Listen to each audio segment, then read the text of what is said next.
Di video kali ini, kita akan melihat perjalanan debut Zaire pada Piala Dunia 1974, yang mana menyembunyikan situasi yang sangat dramatis yang dialami oleh para pemain. Zaire atau yang sekarang dikenal dengan Republik Demokratik Kongo, lolos ke Piala Dunia 1974 atas ambisi Jenderal Mobutu yang mengendalikan negara itu dengan tangan besi dan melihat olahraga sebagai kendaraan yang ideal untuk propagandanya.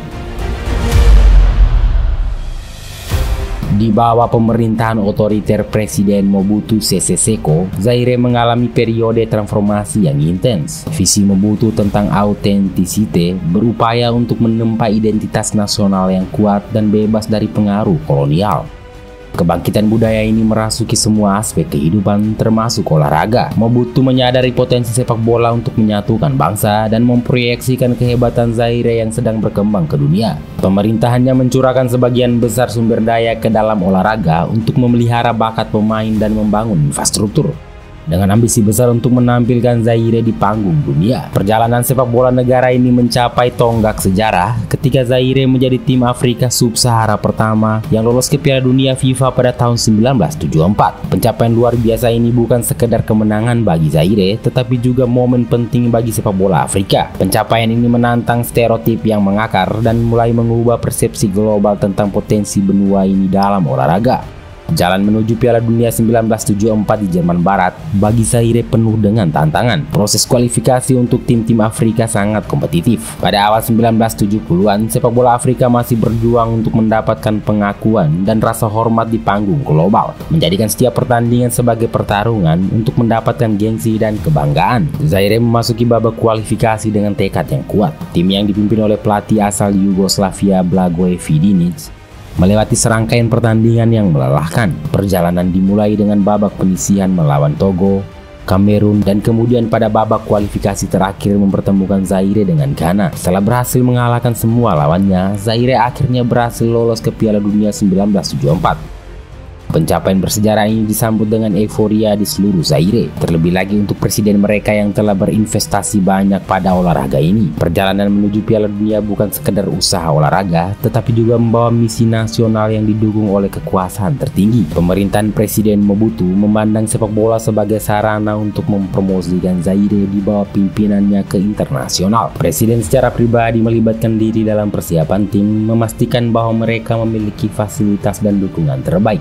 Mobutu berinvestasi besar dalam infrastruktur sepak bola, termasuk pembangunan stadion dan fasilitas pelatihan. Dukungan dari publik terhadap tim tersebut pun sangat kuat.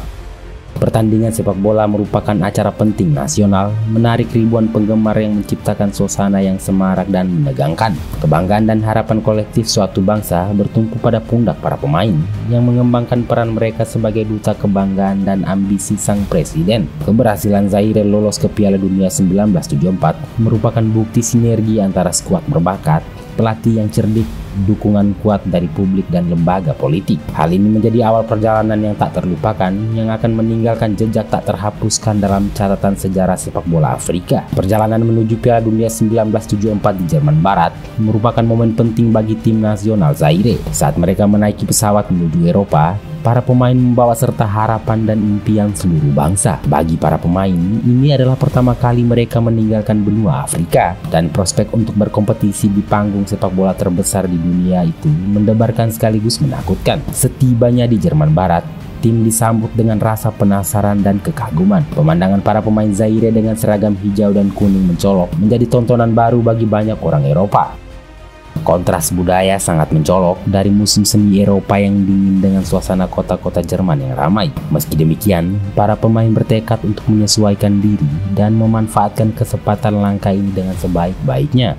Ketertarikan media internasional terhadap perjalanan Zaire di Piala Dunia cukup besar. Sebagai tim pertama dari Afrika Sub-Sahara yang mencapai tahap ini, mereka dipandang sebagai pelopor. Pers global sangat ingin mendokumentasikan kisah mereka. Meskipun beberapa liputan diwarnai dengan nada menggurui, sebagian besar benar-benar menghargai pencapaian tim dan ingin tahu tentang prospek mereka. Di Zaire, kegembiraan mencapai puncaknya. Pemerintah dan media mengatur semangat patriotik dengan meliput persiapan dan pertandingan tim secara luas. Siaran radio, artikel, surat kabar, dan laporan televisi membuat masyarakat tetap terlibat dan penuh harapan pada timnas mereka. Para pemain menerima pesanan dukungan dari seluruh negeri. yang memperkuat status mereka sebagai pahlawan nasional. Pemerintah Zaire yang dipimpin oleh Presiden Mobutu memanfaatkan Piala Dunia untuk meningkatkan kebanggaan nasional dan prestise internasional. Mobutu melihat partisipasi tim sebagai cerminan kemajuan dan potensi Zaire di bawah pemerintahannya. Ia memastikan bahwa para pemain mendapat dukungan yang baik secara logistik maupun finansial, serta menyampaikan harapan dan dorongannya kepada para pemain. Menjelang turnamen, para pemain Zaire sangat menyadari bobot simbolis yang mereka bawa. Mereka tidak hanya berkompetisi untuk diri mereka sendiri atau negara mereka, tetapi untuk seluruh benua yang ingin menegaskan tempatnya dalam hierarki sepak bola global, yang mana ini merupakan ambisi dari presiden mereka. Pertandingan pembuka Zaire di Piala Dunia 1974 adalah melawan Skotlandia pada tanggal 14 Juni. Tim tersebut menghadapi pertandingan itu dengan perasaan campur aduk antara kegembiraan dan kekhawatiran. Skotlandia dengan sejarah sepak bola yang tersohor dan skuad yang berpengalaman menghadirkan tantangan yang berat. Saat peluit dibunyikan, Zaire menunjukkan permainan penuh semangat dan komitmen mereka. Tim mulai dengan penuh semangat dengan berusaha mengendalikan tempo permainan. Namun pengalaman superior dan disiplin taktis dari Skotlandia segera terlihat jelas. Gol Joe Jordan pada menit ke-26 merupakan pukulan bagi kepercayaan diri Zaire. Dan meskipun telah berusaha keras, mereka kesulitan untuk menyamakan kedudukan. Di babak kedua, Dennis Law dari Skotlandia menambah gol kedua, yang mana mengukuhkan dominasi Skotlandia di pertandingan itu. Pertandingan berakhir dengan skor 2-0 untuk kemenangan Skotlandia.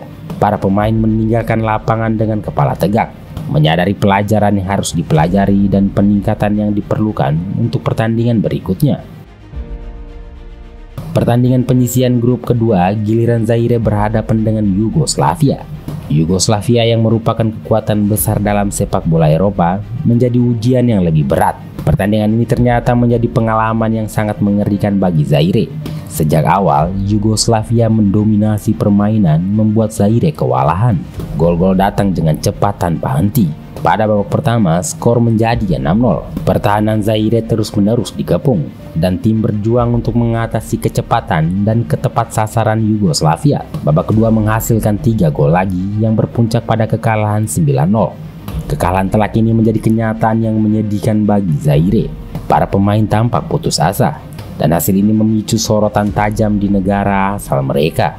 Kekalahan ini membuat marah Presiden Mobutu yang telah melakukan investasi besar untuk tim tersebut, dan ia mengirim pengawal presiden untuk mengancam para pemain. Setelah pertandingan, Presiden mengirim pengawal presiden untuk mengancam kami, ungkap bek sayap MVP Lunga dalam sebuah wawancara dengan BBC.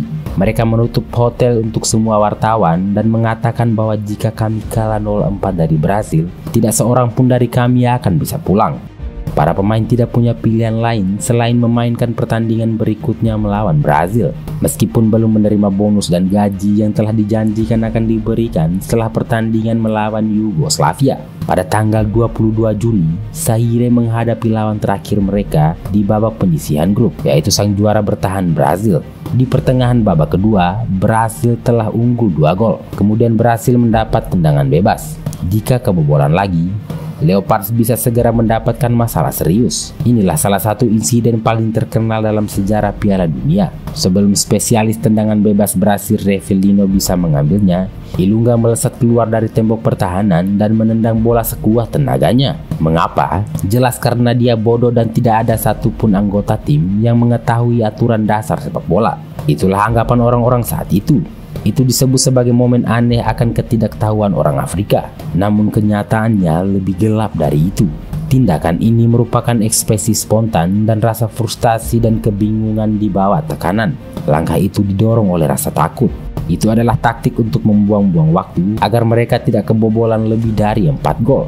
Brasil kemudian mencetak 1 gol lagi dan pertandingan berakhir dengan skor 0-3, yang berarti para pemain diizinkan kembali ke tanah air mereka. Pelatih Yugoslavia Vidinic tidak kembali ke Zaire setelah kejuaraan, tetapi langsung kembali ke negara asalnya. Para pemain alih-alih disambut dengan baik karena telah berkompetisi di panggung terbesar sepak bola, malah disambut oleh truk tentara kosong yang menunggu mereka. Mereka langsung diantar ke istana presiden tempat Mobutu menunggu mereka. Sang kapten berkata, ia menatap kami dari balik kacamatanya seperti seorang ayah yang marah kepada anak-anaknya. Ia sangat marah.